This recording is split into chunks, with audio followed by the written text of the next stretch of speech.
नमस्कार साथियों, मैं वैभव फिर से आपका एक बार वैभव एजुकेशन हब में स्वागत करता हूं। साथियों, हम प्रॉफिट एंड लॉस पढ़ रहे थे और 5 कक्षाएं प्रॉफिट एंड लॉस की आपकी हो चुकी हैं। आज ये अंतिम कक्षा होगी। आज सारे सवाल हम समाप्त कर लेंगे। 15 से 20 सवाल के आसपास हम डेली करते हैं और ट्रिक्स से करते हैं। बहुत ईजिली आप समझ पा रहे होंगे चीज़ों को।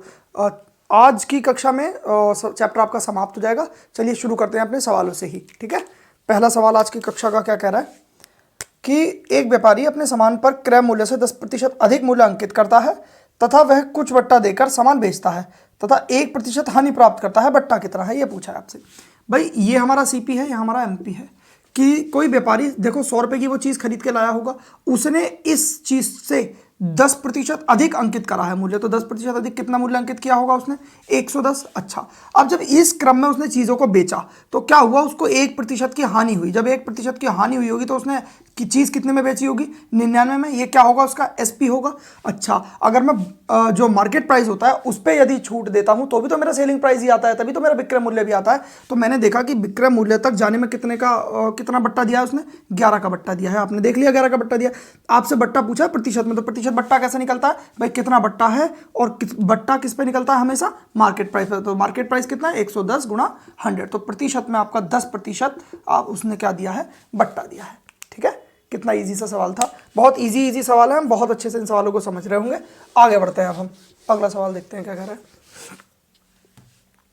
अगला सवाल कह रहा है एक अनपढ़ व्यापारी अपने सामान क्रय मूल्य से 50% अधिक मूल्य अंकित करता है। ये सीपी है, ये एमपी है। अनपढ़ व्यापारी है, 100 रुपये से उसने 50% अधिक मतलब 150 उसने अपना अंकित कर लिया मूल्य। ठीक हो गई बात। अच्छा, अब वो कह रहा है कि तथा अंकित मूल्य पर 25% बट्टा देकर वह यह सोच रहा है कि उसे 25% का लाभ मिलेगा। उसका वास्तविक लाभ क्या है? भाई वो अनपढ़ है तो उसे ये नहीं पता कि 25% का लाभ मिल रहा है या कितने का। आपको बताना है कि कितने का लाभ मिलेगा इस तरीके से। तो इस मार्केट प्राइस पर उसे 25% का बट्टा देना है। अब मैंने आपको बता रखा है कि 25% की जो फ्रैक्शन होगी वो कितनी होगी। आपने कहा सर 1/4, 4 रुपये, तो 4 की तो वैल्यू ये है ही, मार्केट प्राइस है। जब 1 का बट्टा दे देगा तो मुझे मान कितने का निकालना है? 3 का। ये मेरा क्या आ जाएगा? एसपी आ जाएगा। तो आपने कैंसिल आउट किया, 15 कितना हो गया? 45। 450/4 करना है। तो आपने देखा सर ये आप करोगे तो एक बार जाएगा, एक बार 2.5 इतना आ जाएगा। ये क्या आ गया आपका? एसपी। अब इसने पूछा कि कितना लाभ हुआ उसे वास्तविक, तो आपने देखा सीपी से एसपी कितने का लाभ हो रहा है? 12.5% का इसको क्या हो रहा है? लाभ हो रहा है। ठीक है, कितना इजी सा सवाल था, मुझे लगता है समझ में आ गया होगा। अब हम आगे बढ़ते हैं, अगला सवाल देखेंगे हम। उसे 25% लाभ नहीं हो रहा, उसे 12.5% का लाभ हो रहा है। अब चूंकि वो अनपढ़ था तो उसे लगा कि 25% का लाभ हुआ होगा, बट हुआ नहीं। ठीक, अगला सवाल देखते हैं। अगले सवाल की ओर बढ़ता है। अगला सवाल हमारा क्या कह रहा है कि किसी बिल पर 35% के बट्टे तथा 20% तथा 20% के क्रमागत बट्टों से विक्रय मूल्य का अंतर 22 है। बिल की राशि क्या है? दो चीज दे रखी है। एक तरफ को आपको 35% का बट्टा मिलता है, एक तरफ 20% और 20% के 2 बट्टे मिलते हैं। तो मैंने आपको क्या बताया, सबसे पहले आप समतुल्य बट्टा निकालने की कोशिश करो। एक तो 35% बट्टा है। जब देखो यहां भी मेरा 100 रुपये मूल्य होगा, अगर मैं मार्केट प्राइस 100 रुपये मानता हूं तो यहां भी 100 होगा। उसमें से मैं कुछ बट्टा दे दूंगा तो मेरा क्या निकल कर आएगा? क्रय मूल्य निकल कर आएगा। अच्छा, इधर मैंने 20% के बट्टे दे दिए, वो घटाऊंगा तो क्या निकल कर आएगा? सॉरी, विक्रय निकल कर आएगा। और यहां भी विक्रय निकल कर आएगा। इन दोनों विक्रय मूल्यों का जो अंतर है वो मुझे 22 दे रखा है और फिर मुझे उसका मार्केट प्राइस बताना है, मतलब 100 की वैल्यू बतानी है। तो मैं देख लेता हूं कितना अंतर आएगा।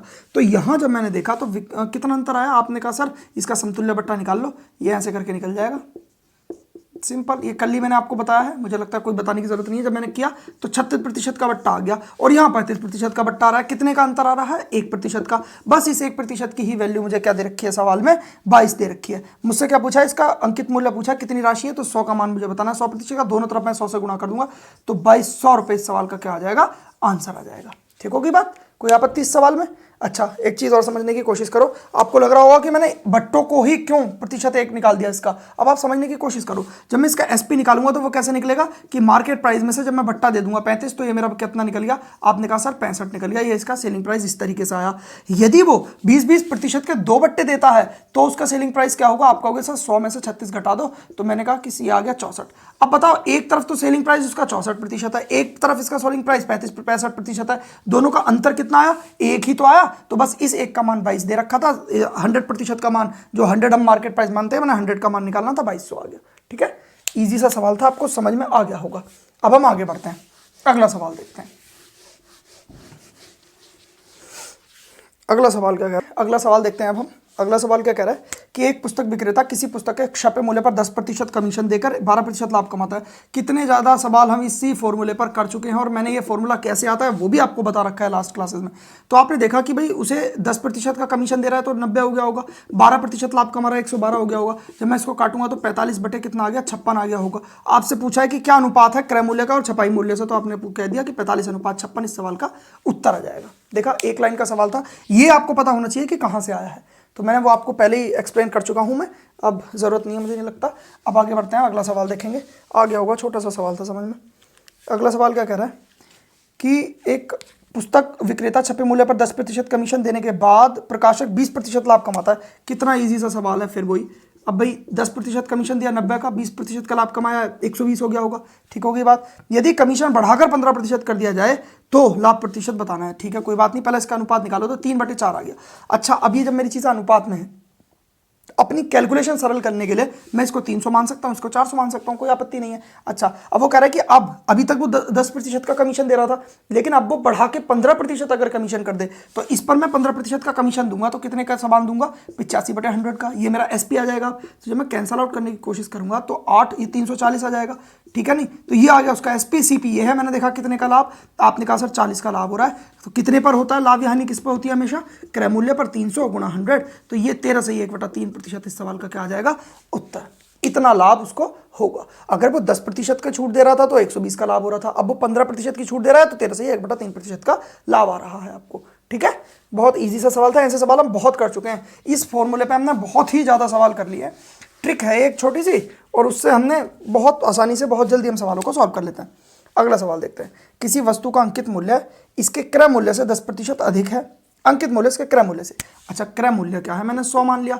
अब अंकित मूल्य जो होगा मार्केट प्राइस, वो उससे 10% अधिक कितना होगा, 110 हो जाएगा। इस पर 10% का बट्टा दिया जाए तो ऐसी बिक्री से विक्रेता को क्या होगा। भाई इसी पर 10% का आपने क्या दे देना है, बट्टा दे देना। तो वस्तु कितने की दे देंगे आप, इतने की। आपने जब किया तो कितना आ गया आपका एसपी, 99 रुपये आपको आ गया एसपी। आप बताओ क्या हुआ विक्रेता को। आपने कहा सर सीधे सीधे 1% की क्या हुई है, हानि हुई है। 100 रुपये की चीज़ उन्होंने 99 की बेच दी तो उसको क्या हुआ, हानि हुई 1% की। ठीक है, तो ये सवाल का उत्तर आ गया। आगे बढ़ते हैं हम। ये स्ट्रक्चर बहुत ज़्यादा इंपॉर्टेंट है, ये स्ट्रक्चर आपने सीख लिए तो सवाल कोई भी आपके लिए बड़ा नहीं है। अगला सवाल क्या कह रहा है, एक पंखे का अंकित मूल्य 1500 है तथा इस पर 20% बट्टा दिया जाता है। इस पर दूसरा बट्टा क्या दिया जाए कि इसका शुद्ध मूल्य 1080 हो जाए। देखो, दो तरीके थे इस सवाल को करने के। एक तो वही था अपना कि 1500 100 माइनस पहला बट्टा कितने का दिया जा रहा है, 20% का, बट्टे 100 into 100 minus x upon 100 is equal to 1080 SP के बराबर। ये था, इस पे बट्टा देके हमने ये कर लिया। एक तो तरीका ये था। दूसरा तरीका हमने रेशियो बना के समझा था, कैसे करके कि एमपी और एसपी का रेशियो ले लो।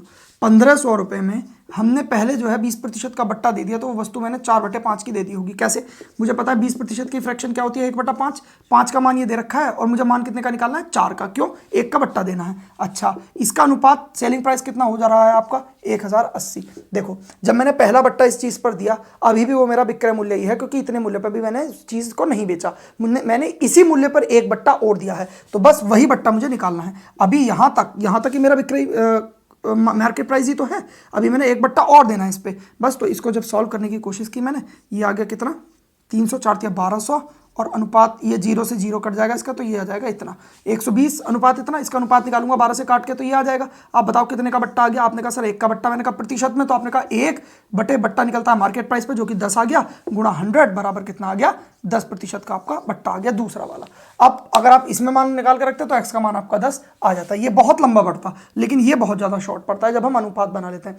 अनुपात से क्या होता है कि चीज़ें बहुत ज़्यादा शॉर्ट हो जाती हैं, तो निकालने में बहुत आसानी होती है। मैं इसीलिए आपको सलाह देता हूँ कि काट काट के सबसे छोटा रूप बना लिया करो, अनुपात बना लिया करो चीज़ों का, उससे चीज़ें बहुत आसान हो जाती हैं। छोटा सा सवाल था। अच्छा, एक तरीका और था इस सवाल को करने का, आपको मैंने बताया था लास्ट क्लास में भी, कि आप इसे जो अपना डिजिटल सम होता है उसकी मदद से भी कर सकते हैं, ऑप्शन से। ठीक होगी बात। आगे बढ़ते हैं। अगला सवाल क्या कह रहा है, एक रेडियो का अंकित मूल्य 1920 है। दुकानदार इस पर 10% का बट्टा देकर भी 8% लाभ कमाता है।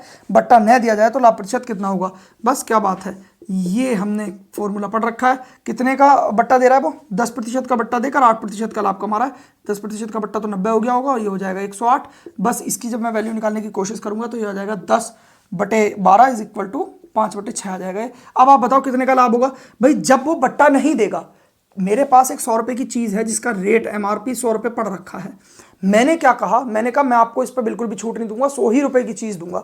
तो इसका मतलब जो मेरा मार्केट प्राइस था वही मेरा विक्रय मूल्य बन जाएगा कि भाई मैं इतने में ही वही चीज़ बेचूंगा। जब मुझे बट्टा नहीं मिल रहा तो मेरा जो ये मार्केट प्राइस 6 है यही मेरा क्या बन जाएगा, सेलिंग प्राइस, क्योंकि मैंने बट्टा ही नहीं दिया। तो मैंने कितने का लाभ हुआ, आपने कहा सर 1 का, मैंने कहा प्रतिशत में, तो 1/5 गुना 100/5 क्यों किया, क्योंकि क्रय मूल्य पर ही लाभ या हानि होती है। तो सीधे सीधे 20% मुझे क्या मिल गया, लाभ। यदि वो कोई बट्टा नहीं देगा तो सिर्फ कितने प्रतिशत का लाभ होगा, 20% का। ठीक है, मुझे लगता है ये सवाल भी समझ में आ गया होगा। हम आगे बढ़ते हैं। हम एक लाइन में सवाल हो रहे हैं, ये बताओ, ना कोई कैलकुलेशन करनी पड़ रही ना कुछ।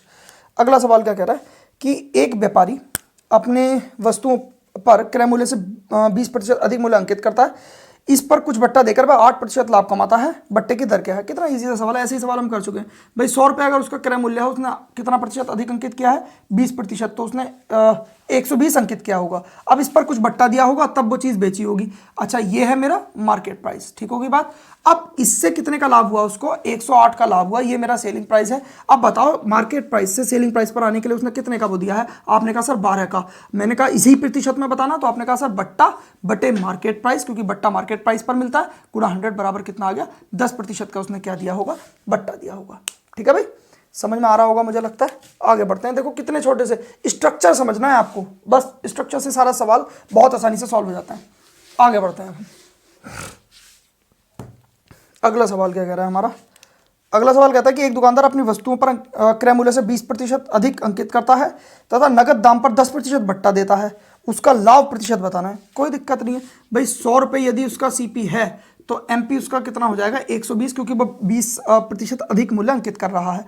अब वो इसी पर 10% का क्या दे रहा है, आपको बट्टा दे रहा है, तो उसका लाभ प्रतिशत बताना है। भाई इस पर बट्टा दे दूंगा तो मैं सेलिंग प्राइस आ जाएगा मेरा। जब मैं कितना निकालूंगा, 10% का बट्टा दूंगा तो 90/100 का मतलब कितना आ गया। आपने कहा सर 12 108, 108 इसका क्या आ गया, सेलिंग प्राइस। तो आप बता दो कितने प्रतिशत का लाभ हुआ। लाभ या हानि किस पर होता है, क्रय मूल्य पर, तो 8% का मुझे क्या हो गया, लाभ हो गया। देखा सर आपने, कितना ईजी से सवाल हो जा रहे हैं, बस रेशियो बनाना है, सवाल पर निकाल देना है आराम से। ठीक, आगे बढ़ते हैं। अब हम अगला सवाल देखेंगे। अगला सवाल क्या कह रहा है। अगला सवाल कह रहा है किसी वस्तु के क्रय मूल्य में 30% वृद्धि करके 10% के 2 क्रमागत बट्टे दिए जाते हैं। इस वस्तु में क्या हुआ, इसके वस्तु के मूल्य में कोई दिक्कत नहीं है भाई। एक चीज़ समझो आप, ये मेरा क्रय मूल्य है 100। जब मैंने इस वस्तु के मूल्य को अंकित मूल्य बनाना है 30% की वृद्धि करके, तो वस्तु क्या हो गई, 130 की हो गई। अब क्या हुआ कि इसमें 10% और 10% के 2 क्रमागत बट्टे दे दिए, तो 10% के 2 क्रमागत बट्टे कितने हो जाएंगे। इसको या तो फिर आप इजीली कर लोगे। देखो 10% और 10% के जब मैं क्रमागत बट्टे निकालूंगा तो यहाँ से डायरेक्ट एक समतुल्य बट्टा निकाल लो। तो आपने कहा सर 19 आ जाएगा, 19% का समतुल्य बट्टा आ जाएगा, 20 में से घटा दूंगा 19%। इसका डायरेक्ट 19% बट्टा अगर मैं निकालूंगा तो 81/100 की वैल्यू निकाल दूंगा। सिंपल, कितना इजी सा सवाल हो गया। एक ही समतुल्य बट्टा बना दिया मैंने। ठीक, या फिर इसी चीज को कैसे करते हैं हम, 130 पे पहले 90/10 करते, क्योंकि पहला 10% और फिर ये दूसरे 10% का बट्टा देते, जो कि यही चीज थी। इससे मैंने इसको कैंसिल किया, 13×13 1 बचा, 13×8 104 और ये 105 आ गया, और यहाँ पे लग गया 0.10 का। तो आपने देखा ये आपका सेलिंग प्राइस आ गया ना। अब देखो कितने का लाभ हुआ। आपने कहा सर 5.3 का प्रतिशत का क्या हुआ, लाभ। ठीक है सर, अगर ये 100 से कम आता तो क्या होती, हानि। तो इतने का आपको क्या हुआ है, लाभ। मुझे नहीं लगता इस सवाल में भी कोई आपत्ति आई होगी। सीधा सीधा इस पर बट्टा देके लाभ बताना है। ये बहुत ईजी से सवाल चल रहे हैं और अंत चल रहा है चैप्टर का। बहुत अच्छे से हमने चैप्टर कवर कर लिया है अपना। आगे बढ़ते हैं अब हम। चलिए अगला सवाल देखते हैं अपना। अगला सवाल क्या कह रहा है, 1 फुटकर विक्रेता 40 पेन के थोक विक्रेता से 36 पेन के अंकित मूल्य पर खरीदे। भाई 40 पेन का जो CP था, 40 के CP में उसने 36 रुपये मार्केट प्राइस में वो चीज़ खरीद ली। मतलब उनका अंकित मूल्य इतने के बराबर था और खरीदे हैं 40 के। ठीक होगी बात। उसने जो पैसा दिया है ना अपनी जेब से, वो सिर्फ 36 पेनों का दिया है और लिए कितने हैं, 40 पेन। तो बस जैसा जैसा सवाल में किया हमने सीधा सीधा बना लिया। भाई CP बटे MP का जो रेशियो मेरा आ गया वो कितना आ गया, 36/40 आ गया। इसको मैंने सॉल्व किया तो 9 बटे क्या आ गया, 10 आ गया। ठीक होगी बात। अच्छा, अब वो कह रहा है इन पेनों को अगर वो 1% बट्टा देकर बेचे तो उसका लाभ प्रतिशत क्या है। ये देखो मार्केट प्राइस इतना है 10 हमारा, इस पर 1% का बट्टा दे दो तो कितने रुपए की बेचोगे आप, 99/100 की। कितने की बेचोगे, 9.9 की। ये क्या आ गया आपका, SP आ गया। तो आप देखना जरा कितने का लाभ हो रहा है। आपने कहा सर 0.9 का लाभ हो रहा है, कितने से, 9 से, और गुणा 100। देखो ये दशमलव हटाओगे तो ये आ जाएगा 90/9 बराबर क्या आ जाएगा इस सवाल में, 10% सवाल का क्या आ जाएगा, उत्तर। ठीक होगी बात, 10% का उसे लाभ होगा। छोटा सा सवाल था लेकिन अच्छा सवाल था। मुझे लगता है समझ में आपको आ गया होगा। ठीक, आगे बढ़ते हैं हम। अगला सवाल देखते हैं अपना। अगला सवाल क्या कहता है? सवाल, एक वस्तु का अंकित मूल्य 200 है, इस पर 12 से 1/2% बट्टा देकर दुकानदार 20% लाभ कमाता है, इस वस्तु का क्रय मूल्य कितना? सब कितना इजी सा सवाल है। ये जो 12.5% है इसको मैं 12.5 भी लिख सकता हूँ। इतने का ये क्या दे रहा है? बट्टा। तो CP बटे MP का रेशो। इस सवाल को मैं सॉल्व नहीं कराऊंगा, आप खुद ही करेंगे। ये आ जाएगा 87/5 और बटे कितना आ जाएगा? कितने का लाभ कमा रहा है वो? लाभ कमा रहा है आपका 25%, तो ये आ जाएगा 125। इसको सॉल्व करना, इसका मान आपको दे रखा है, इसका आपको निकालना है। ईजी सा सवाल था, आप अपने आप सॉल्व कर लेंगे इसको। मुझे नहीं लगता हमें इस सवाल में समय बर्बाद करने की ज़रूरत है। ठीक, आगे बढ़ते हैं हम। अगला सवाल कह रहा है, एक दुकानदार एक खिलौने के अंकित मूल्य पर 10% बट्टा देकर 20% लाभ कमाता है। यदि वह इस पर 20% बट्टा दे तो उसे कितने प्रतिशत लाभ होगा? ये भी इजी सा सवाल है, चलो इसको करा दे रहा हूँ। CP बटे MP का जो रेशियो आता है मेरा, वो कितना आता है? 90/120। अब क्या हुआ? इसका रेशियो मैंने निकाल लिया, 3/4 निकल गया। ठीक हो गई बात। अब इसने कहा कि यदि वह 20% का बट्टा दे तो कितना लाभ होगा? तो भाई इसमें मैंने डबल जीरो लगा लिया, कोई आपत्ति थोड़ी है, दोनों से जीरो कट जाने। तो बस इसी पर मैंने 20% का बट्टा दे देना है। तो चीज़ कितने की दे दूंगा? 20% का बट्टा दूंगा तो 4/5 की। 5 अट्ठे कितना हो जाएगा? 40। 8 चौक 32, 320 आ गया। आप बताना जरा कितने का लाभ हुआ? आपने कहा सर 20 का, और मैंने कहा प्रतिशत में कितने का? तो 20/300 गुना 100 का। सीधे सीधे 20/3% का लाभ आ गया, जिसे हम 6 से ही 2/3% भी लिख सकते हैं। ठीक हो गई बात? अच्छा, आगे बढ़ते हैं। बहुत ज़्यादा ईजी सा सवाल था, ये भी समझ में आपको आ गया होगा। आगे बढ़ते हैं हम। अगला सवाल देखते हैं क्या कह रहा है। अगला सवाल कह रहा है, एक दुकानदार किसी वस्तु को उसके अंकित मूल्य से 10% कम में खरीदता है तथा उसके अंकित मूल्य से 10% अधिक में बेचता है, उसे कितने प्रतिशत का लाभ अथवा हानि होगी? अब आप समझने की कोशिश करो। मैंने माना उसका जो अंकित मूल्य है वस्तु का वो 100 रुपये है, ठीक है। उसने जो खरीदा उस मूल्य को 10% कम है, मतलब कि 90 रुपये में वो चीज़ खरीदी। लेकिन जब बेचने की बारी आई तो उसने अंकित मूल्य से भी 10% अधिक में बेचा, मतलब कि उसने कितने में बेचा? 110 में उस वस्तु को बेचा। अब आपसे पूछा गया है कि उसे लाभ कितना है, लाभ होगा या हानि होगा, क्या होगा? तो आपने देखा सर उसको तो 20 का लाभ हो रहा है। मैंने कहा प्रतिशत में कितने का हो रहा है? तो आप कहोगे सर 20 का लाभ और क्रय मूल्य पर होता है 90 पर गुणा 100। अच्छा, मैंने कैंसल आउट करने की कोशिश की तो यहाँ 1 0 इसका कट गया, ये आ गया 200/9। अब 200/9 का मतलब होता है 22.2222, इतना प्रतिशत ये चलता रहता है। 22 कुछ आ रहा है। अब सवाल में जो ऑप्शंस दे रखे हैं वो किस प्रकार के हैं? और सवाल में ऑप्शन दे रखा था कि 20% से, जो डी ऑप्शन है 20% से अधिक लाभ होगा, क्योंकि देखो 22% से अधिक लाभ हो रहा है, इसका मतलब 20% से भी अधिक लाभ है। तो डी ऑप्शन सही होगा कि 20% से अधिक उसको लाभ इस तरीके से होगा जब वो वस्तु को 10% कम में खरीदेगा और 10% अधिक में अंकित मूल्य से बेचेगा। ठीक होगी बात? इजी सा सवाल था। स्ट्रक्चर आप अगर बनाओगे तो सवाल और ज़्यादा इजी हो जाएगा। ठीक, आगे बढ़ते हैं हम। अगला सवाल कह रहा है, शुद्ध घी का भाव 100 रुपये प्रति किलोग्राम है। एक दुकानदार इसमें से 50 रुपये प्रति किलोग्राम के भाव की वनस्पति तेल मिलाकर 96 रुपये प्रति किलोग्राम बेच देता है। यदि 20% लाभ हो तो उसमें से किस अनुपात में माल को मिलाया? बहुत ज़्यादा इजी सवाल है। ये बन तो दोनों तरीके से जाएगा। एक हम इसे शॉर्टली, जो किताब वाला तरीका होता है, शॉर्टली नहीं, जो किताब वाला तरीका होता है उस तरीके से करेंगे, लेकिन मैं आपको इसको ट्रिक से कराऊंगा। कैसे? वो ट्रिक होगी एलिगेशन की। अभी मैं जो ट्रिक बता दे रहा हूँ आपको सिर्फ देख लेनी है वो। जब हम मिक्सचर एंड एलिगेशन पढ़ेंगे तो इस ट्रिक को बहुत अच्छे से वाइड करके समझेंगे। ठीक है, देखो क्रय मूल्य पर, क्रय मूल्य इसका, क्रय मूल्य इसका, और कितने में बेचा उसका क्रय मूल्य, वो सब चीज़ है। इन तीनों के आपस में मिलाकर क्रय मूल्य का मुझे अनुपात निकाल देना है, वही मेरा आंसर होगा। अच्छा, आपने कहा सर, इसको मैं मिटा दे रहा हूं अभी, कि जब मैं बात करता हूं शुद्ध घी की, जब मैं घी की बात करता हूं तो उसका जो क्रय मूल्य है वो है 100 रुपये प्रति किलोग्राम। ठीक होगी बात। जो मैं वनस्पति तेल इसमें मिला रहा हूं उसका क्रय मूल्य है 50 रुपये प्रति किलोग्राम। अब मुझे देखो, जब मैं क्रय मूल्य पर एलिगेशन लगाता हूं ना तो क्रय मूल्य ही बीच में आना चाहिए। अब बीच में जो मुझे दे रखा है वो दे रखा है 96 रुपये प्रति किलोग्राम। जब मैं 96 रुपये प्रति किलोग्राम में चीज़ को बेच रहा हूं तो मुझे कितने का लाभ हो रहा है? 20% का। तो 20% की आप फ्रैक्शन जब बनाओगे तो 1/5 बनेगा, ये उसका क्रय मूल्य होगा। एक का वो लाभ कमा रहा है, प्रॉफिट जिसे बोलेंगे। ठीक है, तो कितने में बेच रहा होगा? 6 में बेच रहा होगा, यही तो इसका SP होगा। तो बस ये जो 96 है, 6 की वैल्यू, मुझे उसका क्रय मूल्य निकालना है, 5 आ जाएगा। तो 16 × 96, ये कितना आ गया? 80। 80 उस वस्तु को, दोनों को जब मैंने मिला दिया तो उसका क्रय मूल्य कितना बन रहा है? 80। मैंने यहाँ वो 80 रख दिया, इधर देखा ये 30 आ गया, इधर देखा ये 20 आ गया। 3:2 इस सवाल का क्या आ गया? आंसर। अब 3:2 में घी को और वनस्पति तेल को मिला दो और इसमें में बेच दो तो उसे 20% का क्या होगा? लाभ होगा। ये एलिगेशन होता है बहुत ज्यादा। देखो यहां से इसका अंतर लेते हैं, यहाँ पे इन दोनों का अंतर यहाँ पे लेते हैं। बस जब हमारे पास 3 चीजें दी हों, एक चीज, दो चीज और उनके बीच की चीज, तो सीधे एलिगेशन लगा देना है वहाँ पे। हम पढ़ चुके हैं इसे प्रतिशतता में भी, और इसमें भी मेरे ख्याल से अगर कोई सवाल आया होगा तो मैंने बताया होगा आपको, पहले भी ये इंट्रोड्यूस करा दिया होगा आपको एलिगेशन से मैंने। आगे बढ़ते हैं और देखते हैं अगला सवाल। लेकिन इस चीज़ को याद रखना है, तीनों चीज़ें सेम होनी चाहिए। अगर आप एलिगेशन क्रय मूल्य पर लगा रहे हैं तो ये भी क्रय और बीच वाला दोनों चीज़ों का क्रय मिक्स होकर क्रय पे लगेगा तो क्रय पे ही लगेगा। इसमें आप 96 बीच में रख देते, आपका उत्तर नहीं आता, क्योंकि वो विक्रय मूल्य है। विक्रय से पहले हमने क्या निकालना था? क्रय निकालना था।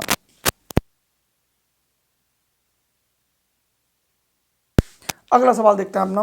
अगला सवाल क्या कह रहा है कि मुकेश ने 40 किलोग्राम गेहूं 12.5 प्रति किलोग्राम की दर से 40 किलोग्राम गेहूं और 15.10 प्रति किलोग्राम गेहूं 25 किलोग्राम गेहूं इतने की दर से खरीदे। ठीक है सर।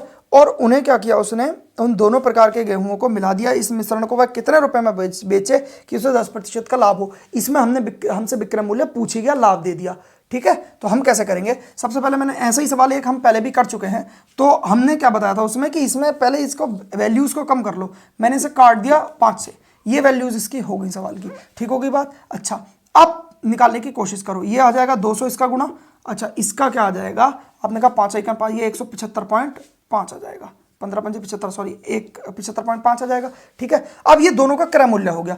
टोटल क्रय मूल्य जो आपका आ गया वो कितना आ गया? 175.5। इतना ये इतने किलोग्राम और इतने किलोग्राम बेचने का, सॉरी खरीदने का। अब विक्रय मूल्य क्या दे रखा है इनका? मुझे विक्रय मूल्य इसका निकालना है, तो विक्रय मूल्य कैसे निकालूंगा? क्रय मूल्य, और क्रय मूल्य पर ही लाभ दे दूंगा। कितने का लाभ पूछा? 110/100 का। ठीक होगी बात? ये आ जाएगा, कितने का भाव आएगा? ये इतने में ये जो रुपए आएंगे ना आपके, ये 8 और 5 13 किलोग्राम के आएंगे। 13 किलोग्राम का आएगा ना। हमें कितने का बताना? प्रति किलोग्राम। तो इसे मुझे 13 से क्या करना पड़ेगा? भाग करना पड़ेगा। अब ये इतनी गंदी सी कैलकुलेशन बन रही है, मैं इस सवाल को नहीं करूंगा, इस यहीं पे छोड़ दूंगा। सबसे पहले मैं देखूंगा डिजिटल सम। डिजिटल सम ऑप्शंस देखूंगा। सबसे पहले डिजिटल सम देखा, मैंने देखा, देखो डिजिटल सम देखने की भी जरूरत नहीं है आपको। यहाँ साफ साफ देखो 5 5 10 ये 8 ये 9 बन रहा है। अब 9 किसी से भी गुणा में होगा ना, किसी से भी गुणा में होगा तो वो आप उस चीज को 9 बना लेगा, उसका डिजिटल सम 9 बना लेगा। अब मैंने ऑप्शन देखे तो ऑप्शन में 2 ऐसे ऑप्शन थे, एक तो ये 13.50 और एक था 8.5। ये 2 ऑप्शन थे जिनका डिजिटल सम क्या बन रहा था? 9 बन रहा था। फिर मेरा तो ध्यान गया, वो गया इस 11 पे। देखो 11 गुणा में 10 हो रहा है। अब 11 एक अभाज्य संख्या है जो कि 13 से थोड़ी कट रही है। अब 11 एक अभाज्य संख्या है जो किसी से भी नहीं कटेगी, तो मुझे वो ऑप्शन देखना है जो 11 का भी मल्टीपल हो। और 11 का मल्टीपल का मैं आपको पहले ही एक्सप्लेन कर चुका हूँ, आपने देखा इन दोनों का, ये 11 से नहीं कटता, ये संख्या 11 से कटती है। यही मेरा क्या होगा? उत्तर होगा। तो डिजिटल सम भी हमें लगा के सोचना है। जब ज़्यादा तगड़ी कैलकुलेशन आ जाएगी तो हम इस तरीके से यूज़ करेंगे उसको। ठीक है, अब हम आगे बढ़ते हैं, अगला सवाल देखेंगे। ऐसा सवाल हम पीछे भी कर चुके हैं, तो मुझे नहीं लगता कि इसमें कोई आपत्ति आपको हुई होगी। अगला सवाल क्या कह रहा है? सूखे मेवे का विक्रेता 50 रुपये प्रति किलोग्राम, 20 रुपये प्रति किलोग्राम, 50 रुपये प्रति किलोग्राम, 20 रुपये प्रति किलोग्राम और 30 रुपये प्रति किलोग्राम 3 अखरोट 2, 4 और 3 के अनुपात में खरीदता है और मिलाकर उसे मिश्रण को 33 रुपये प्रति किलोग्राम में बेच देता है। तो आपको क्या बताना है कि कितने प्रतिशत लाभ उसको होगा। ये तो है उसका क्रय मूल्य और विक्रय उसने किया है 33 रुपये पर केजी के हिसाब से। तो ये देखो, सबसे पहले तो मैंने मिक्स कर लेता हूँ। मैंने कहा भाई 100 रुपये का ये हो गया होगा, 80 का ये हो गया होगा, 90 का ये हो गया होगा। ओवरऑल 270 रुपये का ये टोटल धंधा हो गया होगा। 2 किलोग्राम ये, 4 किलोग्राम ये, 3 किलोग्राम ये। मैंने कहा अच्छा प्रति किलोग्राम बताना, तो आप कहोगे सर इसी को आप इसके भाग कर दो, 4 3 7 2 9 से भाग कर दो। प्रति किलोग्राम 30 रुपये बन रहा है सीपी प्रति किलोग्राम, क्योंकि देखो जो एसपी दे रखा है मुझे प्रति किलोग्राम का दे रखा है। और यहाँ जो वैल्यू मेरी आई होगी ना 270 जो आया है, ये 2, 4 और 3 9 किलोग्राम टोटल की वैल्यू आई है। तो मैंने प्रति किलोग्राम निकाल लिया सीपी। ठीक है, सीपी मेरा प्रति किलोग्राम 30 है, एसपी मेरा प्रति किलोग्राम 33 है। सीधे सीधे इसको और कैंसिल आउट हो जाएगा, ये 10:11 आ जाएगा। तो कितने का लाभ हो रहा है? आपने कहा सीधे सीधे 10%। भाई एक का लाभ हो रहा है 10 से गुणा 100, 10% का लाभ होगा। कितना ईजी सा सवाल था, मुझे लगता है इसमें भी कोई आपत्ति आपको नहीं हुई होगी। ठीक, आगे बढ़ते हैं हम अगला सवाल देखते हैं। अच्छा, दूसरा तरीका क्या होता? जब 270 आपको आ गया, इन सब का 9 किलोग्राम धंधे का 270 क्रय मूल्य आ गया। तो अगर आप इस तरीके से करना चाह रहे हो तो 270 सीपी लिख लो। अब प्रति किलोग्राम एसपी मुझे 33 किलोग्राम दे रखा है, तो मैं एसपी इसका किस तरीके से निकालूंगा कि भाई 33 रुपये तो 1 किलोग्राम का है और मैंने धंधा कितना लिया है? 9 किलोग्राम। तो बस 9 किलोग्राम का निकाल लो यहाँ पे। तो ये भी 9 किलोग्राम का एसपी हो गया और 9 किलोग्राम का सीपी हो गया, सीधे सीधे लगा लो। और वो मैंने जब भाग कर दिया था तो मैंने 1 किलोग्राम का निकाल दिया था। ठीक है, प्रति किलोग्राम के हिसाब से। मुझे नहीं लगता इसमें भी कोई आपत्ति हुई होगी आपको। आगे बढ़ते हैं हम, अगला सवाल देखते हैं क्या कह रहा है। अंतिम सवाल है, एक व्यापारी अपनी वस्तुओं के अंकित मूल्य पर 10% बट्टा देकर 20% लाभ कमाता है। सर ये ही इक्वेशन हम कितनी बार बना चुके हैं, ठीक है सर, 3/4 इसका रेशियो आ जा रहा है। अगला क्या कह रहा है कि इन वस्तुओं पर इनके क्रय मूल्य से कितने प्रतिशत अधिक अंकित करना होगा। सीधा सीधा बता दो आप कितना अंकित अधिक करना होगा। आपने कहा सर 1 अधिक कर दो, 1 अधिक कर दो 3 से गुणा 100, सीधा सीधा 33 सही 1/3% इस सवाल का क्या आ गया, उत्तर आ गया। ठीक है, तो आज की कक्षा हम यहीं पे समाप्त करेंगे। आपका प्रॉफिट एंड लॉस आज समाप्त हो गया है। कल हो सकता है हम साधारण ब्याज पढ़ें, साधारण ब्याज, और उसके बाद हम पढ़ेंगे अपना चक्रवृद्धि ब्याज, उसके बाद हम रेशियो और एवरेज वगैरह चैप्टर्स पढ़ेंगे। ठीक है, तो मुझे लगता है ये चैप्टर आपको बहुत अच्छे से समझ में आ गया होगा। कुछ चीज़ें ऐसी होंगी जो एक बार में क्लिक नहीं करेंगी आपको, तो उसके लिए आपको बार बार वीडियोस को देखना पड़ेगा। लेकिन 100% सत्य बात यह है कि अगर आप इस चीज़ को बार बार देखेंगे तो आपको आ जाएगा बहुत अच्छे से, ट्रिक्स से चीज़ें आपको फिंगर टिप्स पे हो जाएंगी आपकी, अगर आप इसको बार बार अभ्यास में लाएंगे तो, क्योंकि अभ्यास बहुत ज़्यादा ज़रूरी है किसी भी चीज़ का। अब हम अगली क्लास अपने साधारण ब्याज की पढ़ेंगे। इस क्लास में भी अगर आपको कुछ, या इस चैप्टर में पूरे अगर कोई दिक्कत हो आपको, तो आप कमेंट बॉक्स में लिख सकते हैं। साथ ही साथ इंस्टाग्राम का लिंक डिस्क्रिप्शन में है, वहाँ पे जाके आप मुझे DM कर सकते हैं। मैं ज़रूर आपकी कोई भी प्रॉब्लम होगी उसको सॉल्यूशन करूँगा, जहाँ तक मुझसे हो पाएगा। मैं आपके साथ हूँ हमेशा। बाकी स्ट्रेटजी वीडियोज़ वगैरह आपको देखनी है तो आप चैनल को विजिट कर सकते हैं। साथ ही साथ आपको अगर ये चैप्टर वाइज मैं इसकी प्लेलिस्ट बनवाता रहता हूँ, जितने भी चैप्टर्स मैं कराता रहता हूँ, 3 से 4 चैप्टर हम कंप्लीट बहुत अच्छे से ट्रिक्स से पढ़ चुके हैं, उसकी मैंने प्लेलिस्ट डलवा दी है सारी, वहाँ आप जा सकते हैं। साथ ही साथ टेलीग्राम का जो ग्रुप है उसका लिंक डिस्क्रिप्शन में है, उसको ज़रूर आप ज्वाइन कर लें, क्योंकि वहाँ मैं बहुत सारी चीज़ें डालता रहता हूँ, जैसे कोई भी ट्रिक GK वगैरह की होती है वो भी डालता रहता हूँ। साथ ही साथ क्लास की अपडेट वगैरह जो देनी होती है वो भी मैं वहाँ पे देता रहता हूँ। ठीक है, व्हाट्सएप ग्रुप भी है, अगर आप ज्वाइन करना चाहते हैं तो लिंक उसका भी डिस्क्रिप्शन में होगा, आप उसको भी ज्वाइन कर सकते हैं। ठीक है, बाकी मैं आपके लिए हमेशा अवेलेबल हूँ। आपका बहुत बहुत धन्यवाद।